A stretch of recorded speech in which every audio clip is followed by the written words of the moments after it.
Ik ben eigenlijk momenteel op vakantie zelfs. Ik ga nu zo meteen weer terug naar Winterheede, Eindhoven. Dan zit ik met de kinderen op de camping. Maar ik wilde dit gewoon heel graag meepakken. Ben jij een kampeerder? Nee, helemaal niet. Nee, maar Wilmy die mijn fanclub doet, heeft daar een camping.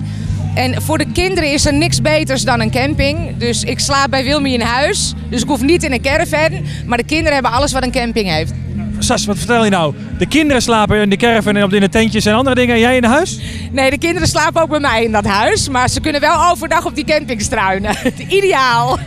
Het klinkt een beetje als van ja, een camping is inderdaad echt niks voor mij. Maar ach, dit was een goed compromis. Nou, het gekke is, ik heb vroeger nooit gekampeerd. En toen leerde ik mijn man Erik kennen en die kampeerde wel altijd. En dan in Italië en in Frankrijk. En hij heeft al een tijdje gezegd, Sas, we moeten echt een keer gaan kamperen. En ik ben wel van het knussen en het lekker koken.